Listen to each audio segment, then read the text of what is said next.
축복합니다.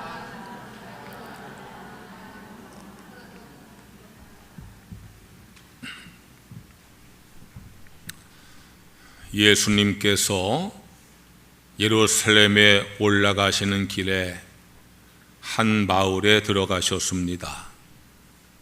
이름도 기록되지 않을 정도로 작은 마을이지만 그 마을에 들어가셨습니다. 그냥 지나갔다 하지 아니하고 들어가셨다고 성경은 기록을 합니다. 인구가 많지 않은 작은 마을이지만 소홀히 하지 아니하시고 그 마을 사람들에게 구원의 복음을 전하시려고 들어가신 겁니다. 그리고 그 작은 마을에서 크고 놀라운 역사가 일어났습니다. 그 마을에서 10명의 나병 환자가 고침을 받은 겁니다. 그 마을에 10명의 나병 환자가 있었습니다. 그들은 예수님께 고침받기를 호소하고 예수님께서 그들을 고쳐주신 겁니다.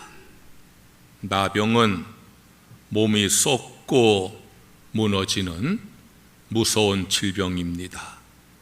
예전에는 살이 문드러진다 해서 문둥병이라고 부른 병입니다. 이 병에 걸린 사람들은 하늘에서 벌을 받았다고 천영이라고 불렀습니다. 감염병이지만 전염성이 낮음에도 불구하고 격리 수용을 했습니다. 율법에도 나병 환자를 부정한 자로 여겨서 성전에 나오지 못하게 했습니다. 그들은 철저하게 버림받은 인생입니다. 가족에게, 친구에게, 이웃에게 버림을 받았고 하나님께도 버림받은 인생이라고 그들은 여겼습니다. 무너져 내리는 자신의 몸을 스스로 받아들일 수 없는 자신에게도 버림받은 인생입니다. 그런 나병 환자 10사람이 마지막 희망을 가지고 용기를 냈습니다. 온갖 비난과 모욕을 무릅쓰고 예수님께 나왔습니다. 그리고 예수님을 향해서 소리 높여 외쳤습니다. 예수 선생님이여, 우리를 불쌍히 여기소서. 그 부르짖음이 얼마나 간절했을까요? 얼마나 절박했을까요? 예수님은 그들의 간절하고 절박한 부르짖음을 외면하지 않으셨습니다. 그들을 가까이 부르셨습니다. 그리고 이렇게 말씀하십니다. 가서 제사장들에게 너의 몸을 보여라. 이 말씀은 나병 환자들의 믿음을 보고자 하시는 말씀입니다. 나병에서 고침받은 사람은 제사장에 가가지고 검사를 받아야 합니다. 그래서 제사장이 나았다고 인정을 하면 가정과 사회로 복귀할 수가 있고 성전 나와서 예배할 수가 있습니다. 그런데 나병이 낫지 않은 상태로 제사장 만나면 안 됩니다. 나병은 부정한 병이기 때문에 부정한 몸으로 제사장을 만날 수가 없습니다. 그런데 예수님은 나병을 앓고 있는 10사람에게 가서 제사장들에게 너의 몸을 보이라고 말씀하십니다. 아직 나병은 낫지 않았습니다. 그런데 제사장에 가서 너의 몸을 보이라는 말씀은 나은 줄로 믿으라는 말씀입니다. 10사람의 나병 환자의 믿음을 예수님께서 보고자 하셔서 그렇게 말씀을 하신 겁니다. 예수님 말씀에 권세가 있었습니다. 10명의 나병 환자들은 권세 있는 예수님 말씀이 믿어지고 그 권세 앞에 순종하게 되어집니다. 나병 환자의 몸으로 제사장을 만나야 한다는 두려움도 있지만 예수님 말씀을 믿고 순종해서 제사장들에게로 향합니다. 그때에 놀라운 역사가 나타났습니다. 나병에서 나은 것입니다. 하나님께서 역사하신 것입니다. 예수님께 나와서 병 낫기를 구하고 예수님 말씀 믿고 순종하니까 병이 나은 줄로 믿습니다. 그런데 이 말씀은 여기서 끝나지 않습니다. 이후의 말씀이 본론의 내용입니다. 10명의 나병 환자 중에 9명의 환자들은 병이 나은 것을 알고는 곧바로 각자의 집으로 가족의 품으로 달려갔습니다. 얼마나 그러고 싶었겠습니까? 빨리 가족에게 달려가서 나은 몸을 보여주고 가족들을 안아주고 싶은 마음이 얼마나 간절했겠습니까? 그래서 9사람은 병이 나은 걸 알자마자 곧바로 가족에게 달려간 겁니다. 그런데 그 9사람과 다른 행동을 보인 한 사람이 있었습니다. 그는 사마리아 사람입니다. 9명은 유대 사람인데 한 사람이 사마리아 사람입니다. 왜 성경에는 이 사람을 사마리아 사람이라고 굳이 표현했는지 그 이유를 우리가 알아야 합니다. 유대인들은 사마리아 사람을 멸시했습니다. 아수르가 사마리아를 정복하고 그곳에 2주에 살아가면서 사마리아 사람은 아수르인과 피가 섞이게 되었습니다. 그때부터 유대인들은 사마리아 사람들을 이방인과 피가 섞인 자들이라고 멸시를 했습니다. 어느 정도 멸시했는가 하면은 사마리아인과 함께 식사하는 것보다 돼지와 함께 식사하는 게 낫다고 할 정도로 사마리아 사람들을 멸시했습니다. 그런데 이 사마리아 사람이 나병에서 낫자마자 예수님께로 돌아온 겁니다. 그도 다른 9사람 같이 빨리 가족에게 달려가고 싶었을 겁니다. 그래서 가족들과 눈물로 얼싸안고 싶었을 겁니다. 그런데 그는 그렇게 행동하지 않습니다. 예수님께 돌아가는 것이 우선이라고 여긴 겁니다. 그는 병에서 낫자마자 예수님께로 달려왔습니다. 그리고 예수님 발 아래 엎드렸습니다. 예수님께 감사를 드렸습니다. 그를 향해 예수님께서 이렇게 말씀하십니다. 17절과 18절 말씀이에요.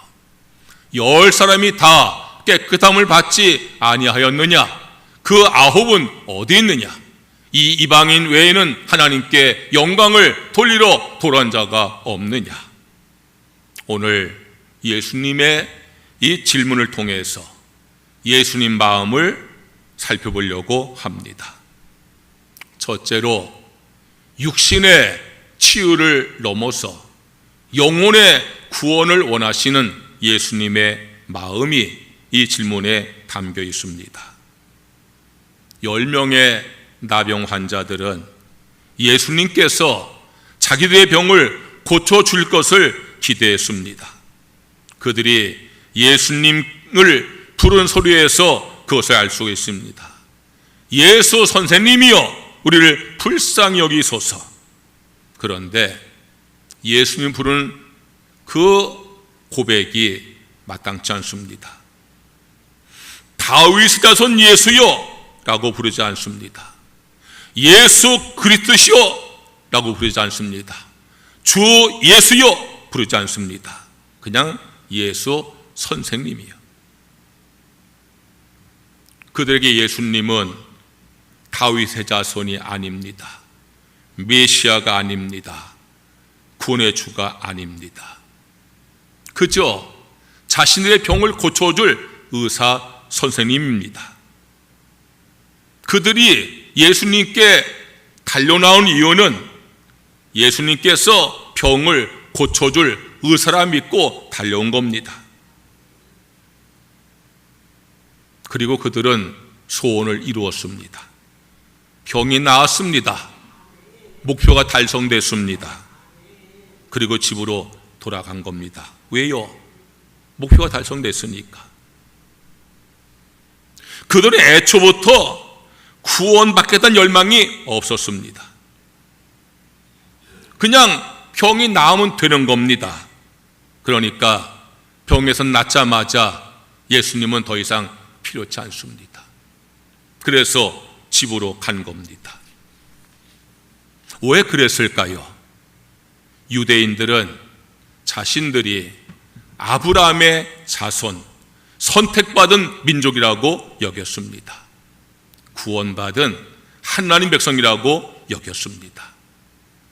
이미 우리는 아브라함의 자손, 선택받은 민족, 하나님 백성인데, 이미 구원받은 하나님 백성인데 우리가 또 왜 구원을 받아야 되는가 인정하지 않는 겁니다.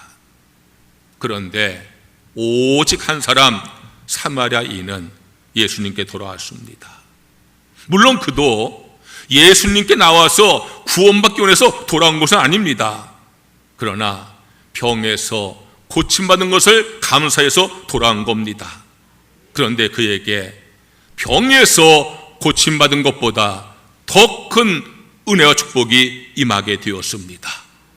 예수님께서는 돌아온 사마리아 사람에게 이렇게 말씀하십니다. 19절 말씀이에요. 일어나 가라, 내 믿음이 너를 구원하였느니라. 할렐루야. 내가 나병에서 고침을 받았을 뿐 아니라 내가 구원을 받았다고 예수님께서 말씀한 겁니다. 그것이 애초에 10명의 나병 환자를 향한 예수님의 마음입니다. 예수님께서는 그들이 병을 고쳐달라고 부르짖을 때 병을 고쳐주었습니다. 그렇게 하신 이유는 그들을 구원하기 위해서입니다. 병을 고쳐달라는데 병을 고치지 않으면 그들이 구원을 받아들이겠습니까? 그러니까 병을 고쳐준 겁니다.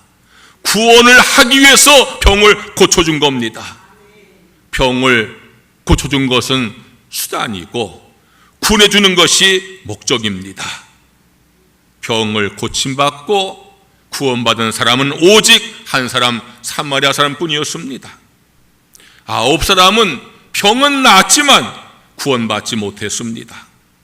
9명은 육신의 병은 고침받았을지 몰라도 영혼은 여전히 병든 채로 자기 길을 갖고 돌아온 사마리아 사람만 참된 영적 구원의 은혜를 받게 된 겁니다.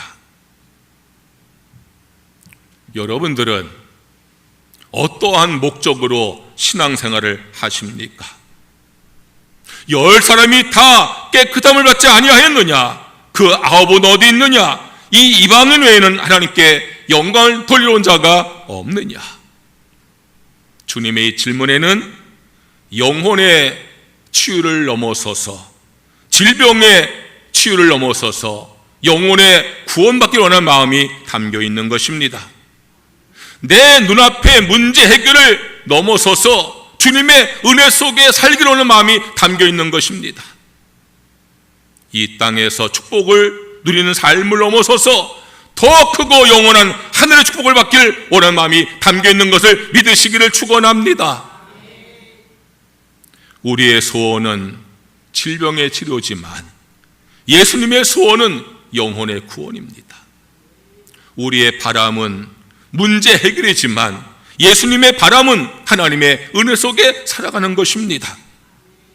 우리의 소원은 이 땅의 축복이지만 예수님의 소원은 천국의 축복을 누리고 살아가는 것입니다. 한 아버지가 휴대폰을 사달라고 조르는 아들에게 휴대폰을 사 주었답니다. 아들은 너무 기뻐서 아빠 최고예요, 감사해요 외치고는 휴대폰을 가지고 자기 방으로 들어갔습니다. 그리고 그날부터 아들은 스마트폰 게임과 친구들과 연락에 빠져 있습니다. 밥을 먹을 때도 공부할 때도 손에서 놓치지 않습니다. 가족과 함께 앉아 있어도 아들의 관심은 휴대폰뿐입니다. 아버지가 이렇게 말을 했어요. 아들아, 그 휴대폰으로 아버지한테 문자 한 번만 보내줘. 아들이 깜짝 놀라 말하더랍니다. 아빠 왜요? 할 말이 없는데요. 아버지가 아들에게 주고 싶은 것은 휴대폰이 아니었어요. 그걸 통해 아들과 소통하고 싶었던 거예요. 우리의 모습이 그렇지 않습니까? 하나님께서 우리에게 병을 고쳐주시고 문제를 해결해 주시는 이유가 뭡니까? 내가 구원받아 나와 교제하자고. 할렐루야. 우리의 모습이 9명의 나병원자 같지 않습니까?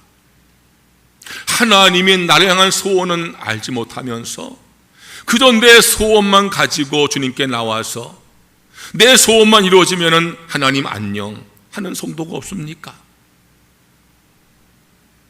하나님께 취업을 구하고 건강을 구하고 사업의 문제 해결을 구하면서는 눈물로 기도합니다. 그래서 응답을 받으면 문제 해결의 선물만 챙기고 제 갈 길로 가기 바쁘지 않습니까? 주님께서 우리에게 왜 문제 해결해 주신지 아십니까? 왜 우리의 질병을 고쳐주시고 우리의 기도 응답하지 아십니까? 그게 주님의 목적이 아니에요. 주님의 목적은 그걸 통해서 주님께 더 가까이 나와서 구원받기 원하는 것이 주님의 목적인 것을 믿으시기를 주의 이름으로 축원합니다. 10사람이 다 깨끗함 받지 아니하였느냐? 그 아합은 어디 있느냐? 이 이방인 외에는 아버지께 영광 돌리러 돌아온 자가 없느냐? 이 말씀은 육신의 치유를 넘어서 영혼의 구원받기 원하시는 예수님의 마음이 담겨 있는 것입니다. 성도 여러분, 내 마음으로 신앙생활하지 마시고 예수님 마음을 깨달으시고 예수님 마음에 합당한 신앙생활 성도가 되시기를 주의 이름으로 축원합니다. 그래서 문제 해결만 소원하지 마시고 구원받아 하나님과 교제하기를 소원하시고 문제 해결에만 만족하지 마시고 구원의 확신과 감격으로 살아가는 성도가 되시기를 주의 이름으로 축원합니다. 둘째로, 은혜를 당연하게 여기지 않고 감사하기를 원하시는 예수님의 마음이 이 질문에 담겨 있는 겁니다. 왜 9사람은 예수님께 돌아오지 않았을까요? 최소한의 양심만 있어도 예수님께 돌아와야 되지 않습니까? 그래서 감사해야 되지 않습니까? 아마 이들은 이렇게 생각한 것 같습니다. 우리의 썩은 몸을 씻어주기를 하셨어? 우리의 썩은 몸에 손대고 안수라도 하셨어? 예수님께서 우리를 고쳐준 것이 맞기는 해? 우리가 세상에 가다 보니까 병이 나은 거지. 우리더러 세상에 가라고 하는 말밖에 더한 게 뭐 있어? 그들은 예수님의 은혜를 알지 못합니다. 하나님의 은혜를 알지 못할 때에 자기 공로를 내세우게 됩니다.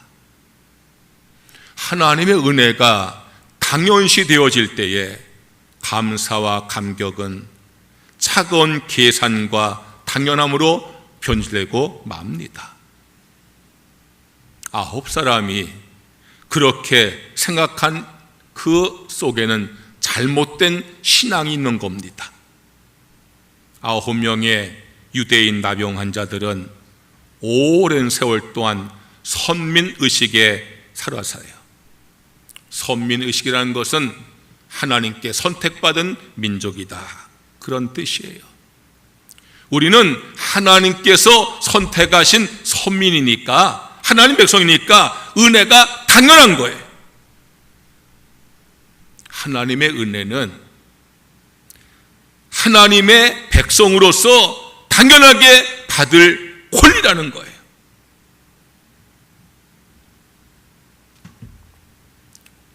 어느 아들이 아버지께 대들었대요.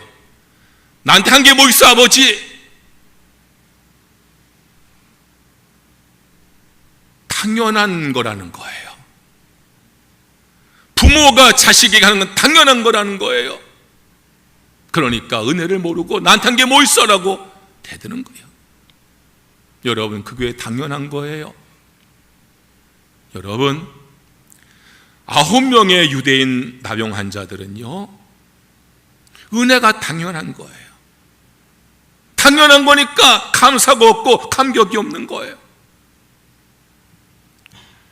많은 신앙의 사람들이 신앙생활하고 교회생활을 하면서 내게 베푼 은혜를 당연한 시하는 경우가 대단히 많아요. 은혜가 당연한 거예요? 아니면 나의 공로예요? 은혜를 당연시 여기고 내 공로를 주장하는 사람은요, 그 속에 감사가 떠나고 마는 거예요. 인간은 참 간사해서요, 고통을 당할 때는 눈물로 하나님 앞에 부르시다가도요, 문제가 해결되고 평안이 오면은요, 마치 당연한 것처럼 살아가는 사람들이 얼마나 많은 줄 몰라요. 그런데 사마리아 사람은 달랐어요. 그는 자신에게 임한 질병의 치유가 전적인 하나님의 은혜라고 깨달았어요. 자기 발로 가다가 나은 게 아니라 하나님의 은혜로 나았다고 믿은 거예요. 그러니까 돌아와서 예수님 발 앞에 엎드려서 감사를 고백하는 거예요. 미국의 유명한 설교가 찰스 스펄전 목사님께서 이런 말씀을 하셨어요. 하나님께서 매일 우리에게 쏟아 부어주는 은혜의 비는 거대한 폭포와 같습니다. 그런데 우리는 그 폭포 밑에서 매일 은혜를 맞으면서도 가끔 가다 가랑비 같은 작은 고난과 문제가 오면 하나님 왜 나를 치십니까? 라며 우산을 펼치고 원망합니다. 미국의 거부였던, 물질도 거부이지만 믿음의 거부였던 록펠러가 젊은 시절에 돈 벌어 부자 되기 위해서 악착가질하다가 33세 젊은 나이에 불치병 판정을 받았어요. 의사가 1년 이상 살 수 없다는 선고를 받았어요. 많은 돈을 모았지만 모은 돈이 아무런 소용이 없다는 사실을 깨달은 그는 병원 침대에 누워서 돈 벌기에 온 힘을 다하면서 신앙생활을 제대로 하지 못했던 지난날을 돌아보며 하나님 앞에 회개했어요. 어머니가 그렇게 록펠러에게 신앙생활을 당부했는데 어머니 당부도 다 잊어버리고 돈 벌겠다고 거기에 매달렸던 지난날을 생각하면서 침상에서 병상에 누워서 회개했어요. 록펠러가 하나님 앞에 눈물로 회개하기 시작하자 그 마음속에 감사의 마음이 들어오기 시작했어요. 지금까지 살아온 모든 것이 하나님의 전적인 은혜를 깨닫고 눈물로 하나님께 감사하기 시작했어요. 놀라운 사실은 그 후에 그의 병은 기적처럼 나았어요. 할렐루야. 뭐 하다가요? 회개하고 감사하다가. 따라해 보세요. 회개하고 감사하면은 해결됩니다. 크게 하세요. 회개하고 감사하면 해결됩니다. 뭐 하시라고요? 회개하시라고요. 뭐 하시라고요? 감사하시라고요. 그것부터 하세요. 주님, 내게 이런 문제가 있는데 해결해 주세요. 아니요, 회개부터 하세요. 감사하세요. 주님께서 해결해 주는 것을 믿으시기를 축원합니다. 33세 젊은 청년 나이에 불치병에 진단받은 록펠러가 하나님 앞에 회개하다가 감사하니까 하나님께서 병을 고쳐주었어요. 기적적으로 병에서 나았어요. 건강을 되찾은 록펠러는 그때부터 죽을 때까지 철저하게 감사의 삶을 살았어요. 그는요 98세까지 장수했어요. 33세에 죽을 병 진단받았는데요 98세까지 65년을 더 살아서 배를 더 산 거예요. 그가 오래 산 게 중요한 게 아니고요, 그는 98세 살 때까지 수많은 교회를, 수많은 병원을 세우고 도왔어요. 그의 회사에는 11조를 계산하는 부서가 따로 있었어요. 정확하게 계산하려고. 그리고 그는요 수많은 교회를 세우고 돕고 병원을 세우고 도왔어요. 그가 이런 말을 남겼어요. 내가 병원에서 깨달은 가장 큰 축복은 아침에 눈을 떠서 숨을 쉴 수 있다는 것 자체가 세상에서 가장 큰 부자라는 사실이었습니다. 돈이 많은 게 부자가 아니고 내가 아침에 눈을 뜨고 살아있다는 것이 내가 가장 큰 복을 받은 거라는 고백이에요.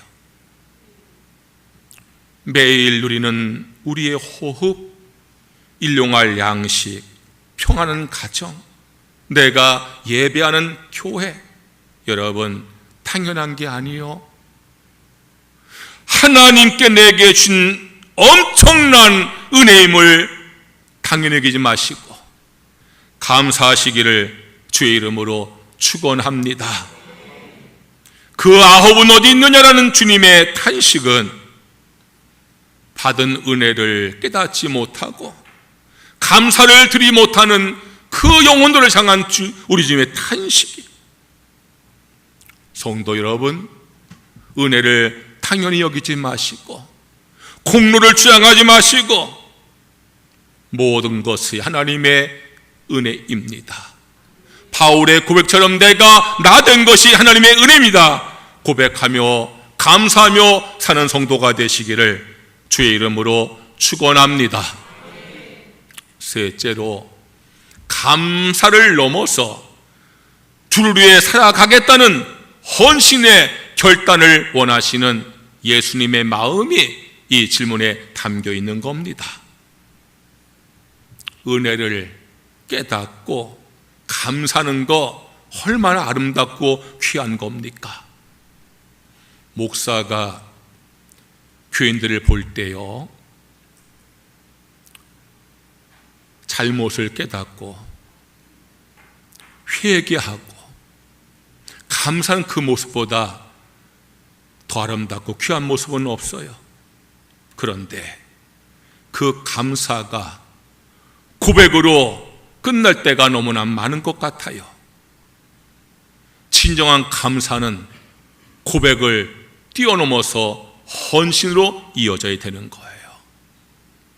자녀가 부모의 은혜를 알고 감사하다고 고백하는 거 참으로 아름다운 모습이지만 그 부모를 사랑하고 공경하고 순종해야 그 감사가 진정성 있는 거예요.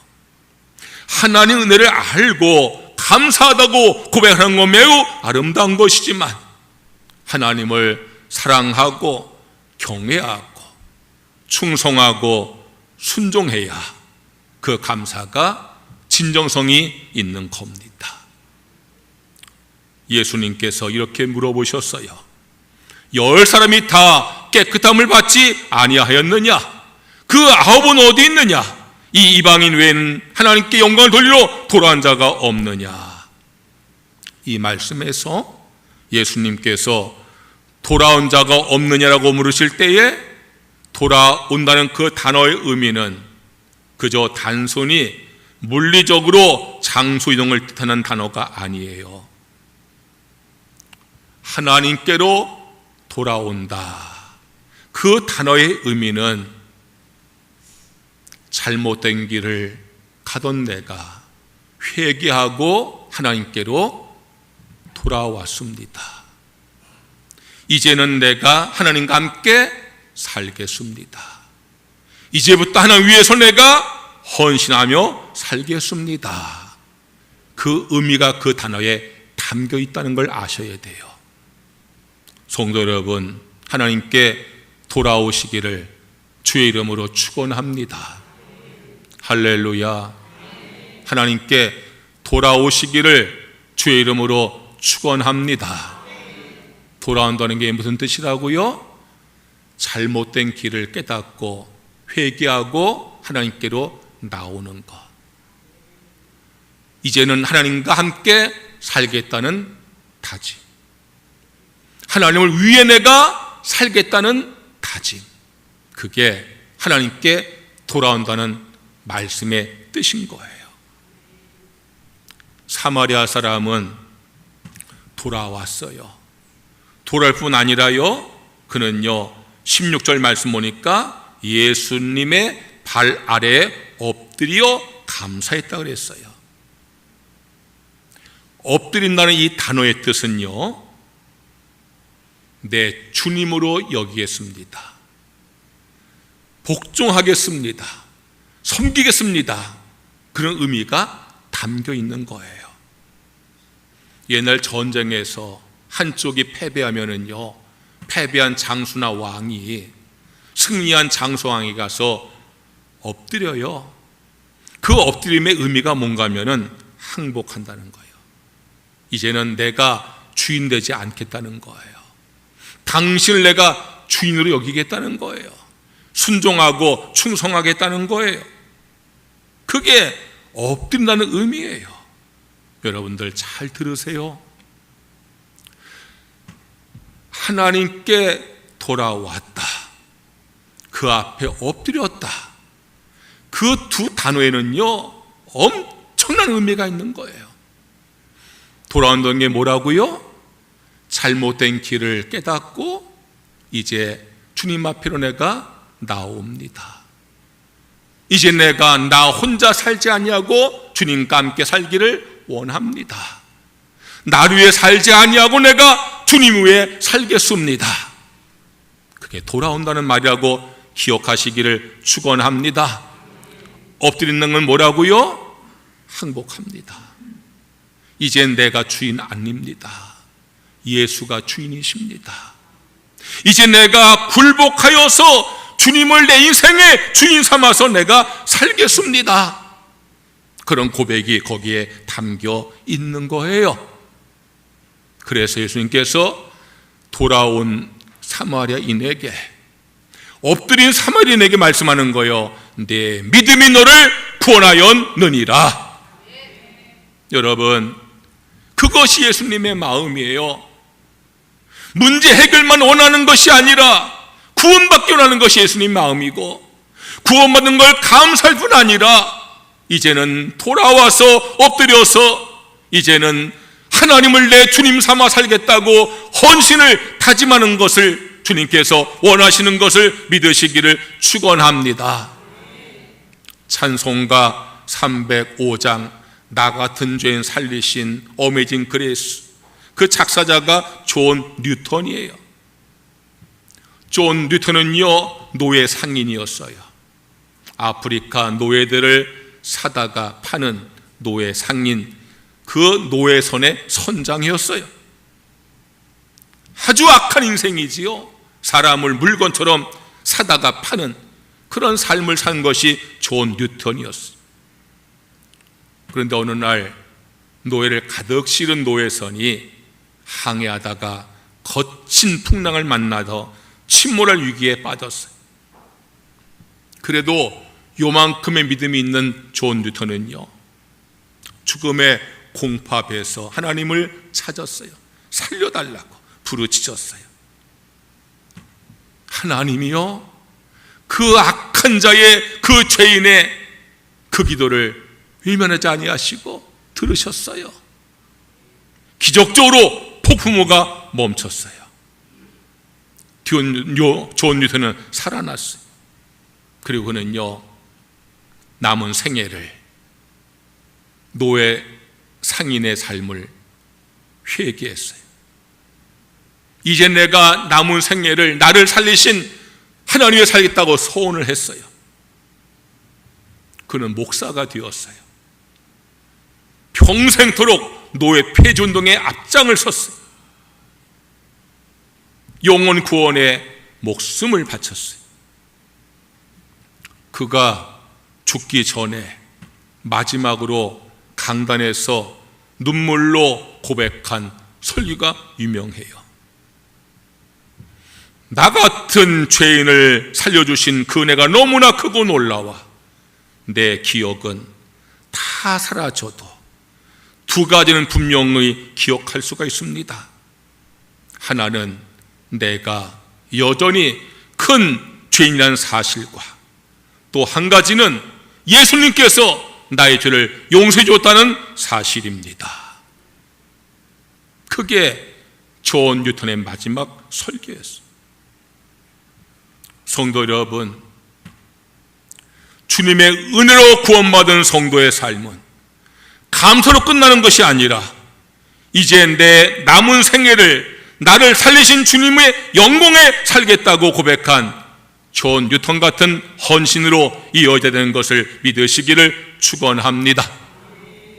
오늘은 나병에서 고침받은 사마리아 사람을 향해서 던지신 예수님의 질문을 함께 살펴보았어요. 10사람이 다 깨끗함을 받지 아니하였느냐? 그 9은 어디 있느냐?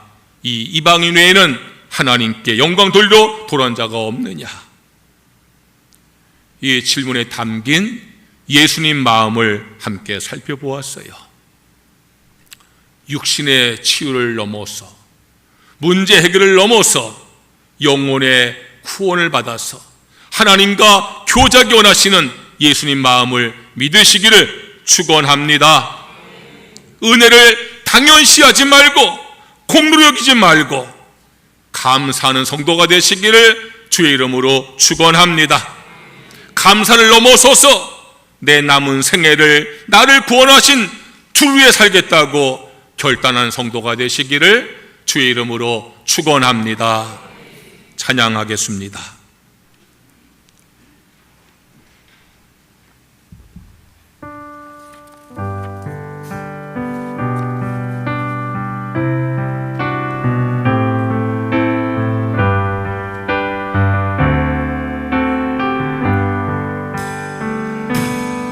찬양하라 내 영혼아, 찬양하라 내 영혼아.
함께 주여 한번 외치고 오늘 말씀을 기억하면서 통성으로 기도하시겠습니다.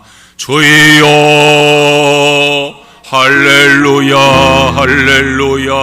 여호와 우리 아버지 하나님, 오늘도 저희들을 예배로 인도하여 주시고 주의 말씀을 믿음으로 들으며 아멘으로 받아들이게 하셔서 감사합니다. 그 아합은 어디 갔느냐, 돌아온 자가 너뿐이냐. 예수님의 이 질문을 통해서 우리 예수님 마음을 함께 깨닫게 하소서. 감사합니다. 질병의 치유만이 아니라 영혼의 구원받고 나신 예수님의 마음, 문제 해결만이 아니라 구원받은 성도로서 하나님과 동행하기 원하신 예수의 마음을 제가 깨닫게 하여 주옵소서.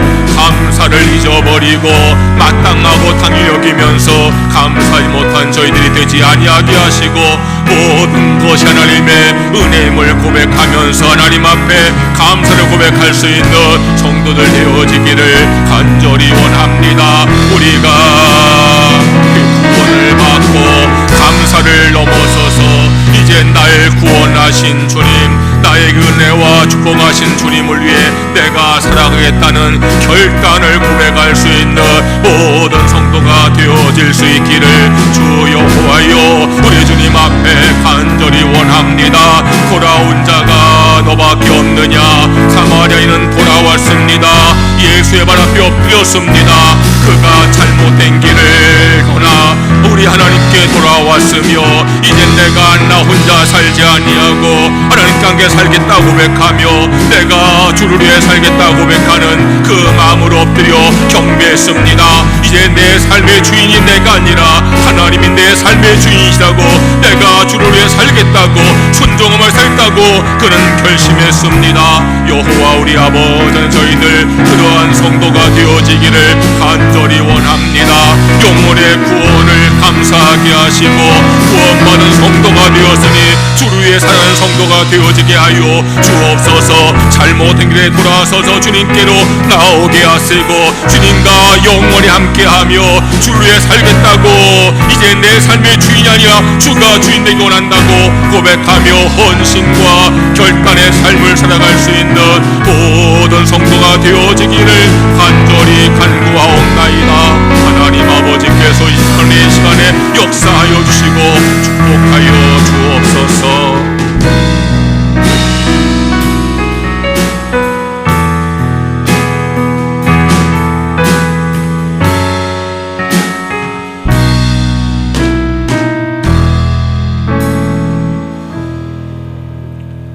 하나님 아버지, 9명의 나병 환자가 아니라 한 사람 사마리아성 같은 저희가 되어지기를 간절히 원합니다. 구원의 은혜를 감사하고 구원의 은혜에 감격하며 구원의 확신 갖고 살아가는 저희가 되게 하여 주시옵소서. 감사를 당연시하지 말고 자기 공론에 서지 말고 받은 은혜에 감사하며 사는 저희 모두가 되게 하여 주옵소서. 감사를 뛰어넘어서 하나님께 돌아와서 헌신의 삶을 결단하고 살아갈 수 있는 저희 모두가 되게 하여 주시옵소서. 예수님의 이름으로 기도드리옵나이다. 아멘. 봉헌 찬송하시면서 봉헌하시겠습니다.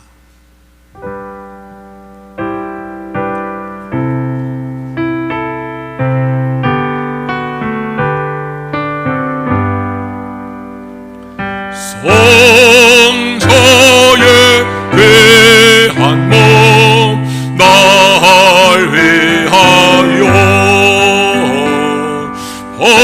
버리신 그 사랑 고마워라.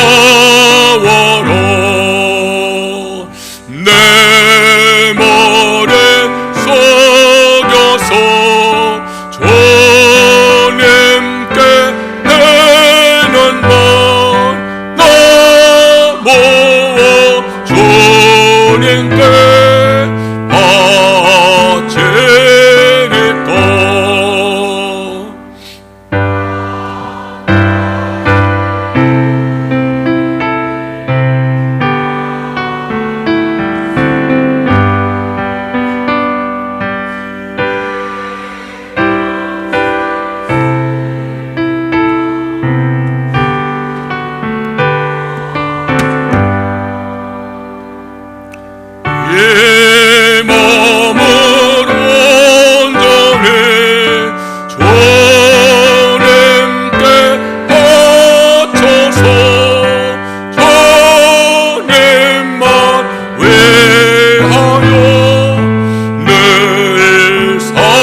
주께 나와 예배 드리면서 믿음과 감사와 헌신의 마음으로 헌금을 드렸습니다.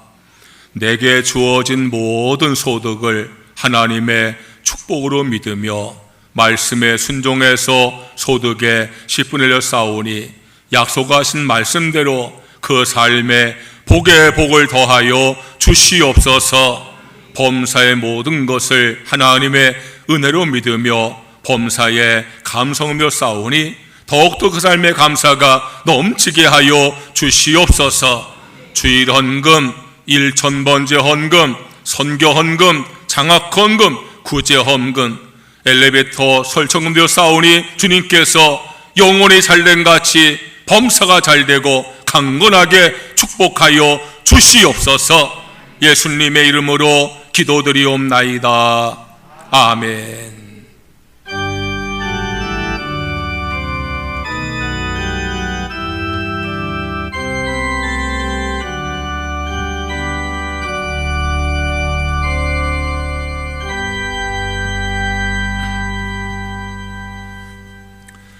교회 소식을 전하겠습니다.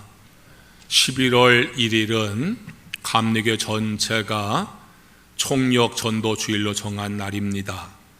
우리 교회는 매년 11월 셋째 주일 추수감사 주일을 전도 주제로 실시했는데 올해는 감리교동과 발을 맞춰서 11월 1일을 총력 전도 주일로 정하였습니다. 여러분, 이번 감리교 총력 전도 주일 주제가 바로 그 한 사람이에요.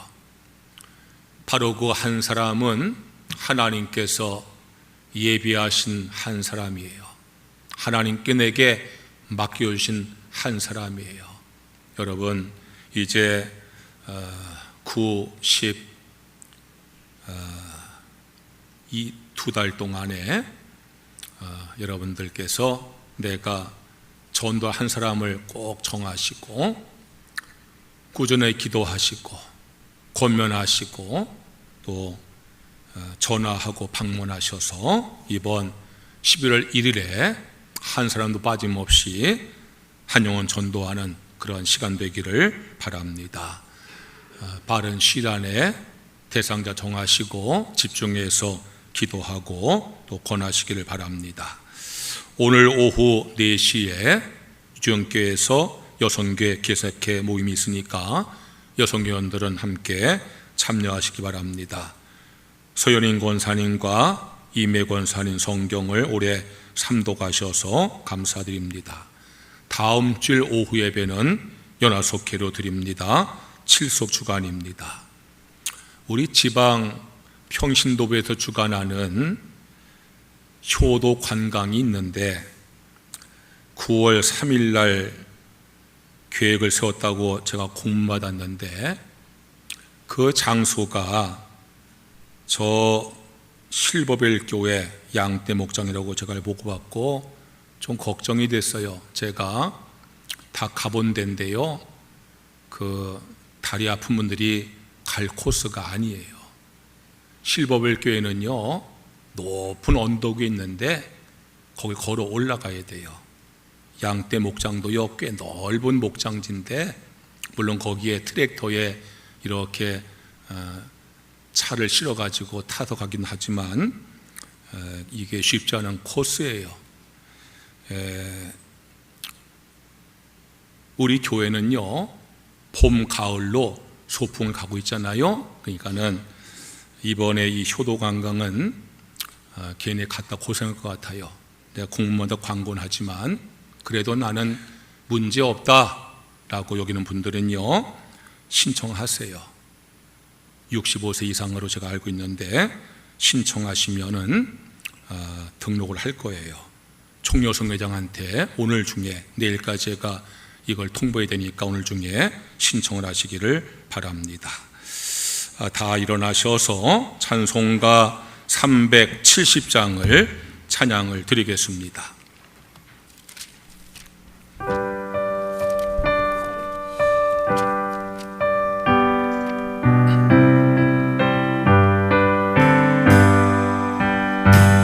주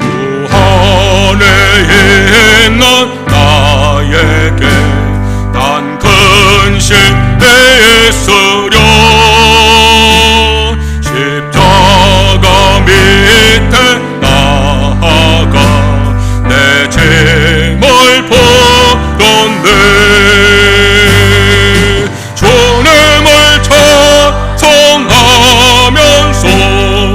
할렐루야 할렐루야 내 앞길 멀고 험해도 나 주님만 따라가리 그 두려움이 변하여 내 기도 되었고 전날의 한성 변하여 내 노래 되었네 주님을 찬송하면서 할렐루야 할렐루야 내 앞길 멀고 험해도 나 주님만 따라가리 내 주는 자비하셔서 늘 함께 계시고 내 공기 밤을 마시고 늘 채워주시네 주님을 찬송하면서 할렐루야 할렐루야 내 앞길 멀고 험해도 나 주님만 따라가리 내 주와 맺은 언약은 영불변하시네 그 나라 가게까지는 늘 보호하시네 주님을 찬송하면서 할렐루야 할렐루야 내 앞길 멀고 험해도 나 주님만 따라가리 하나님 아버지, 우리 예배를 받아주셔서 감사합니다. 은혜 주셔서 감사합니다.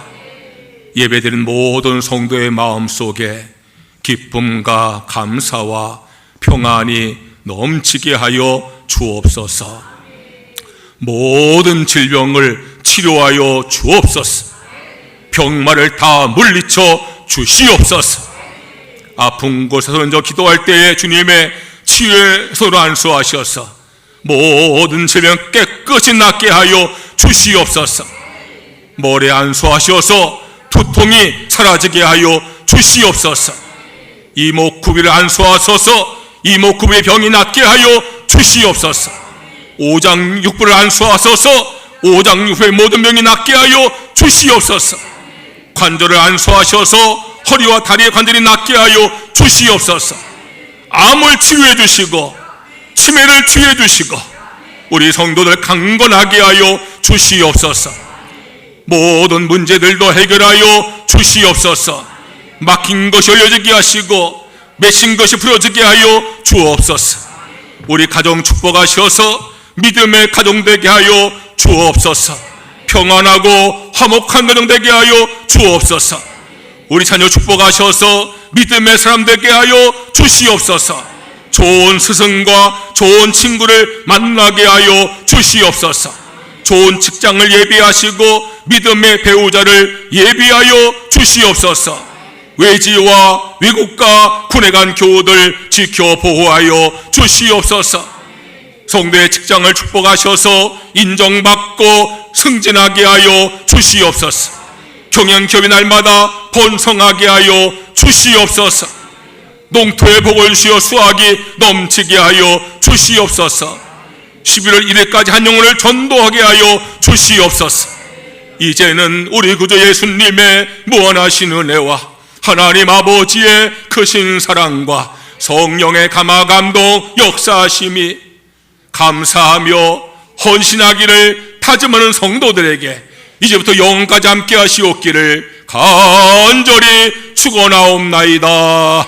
아멘.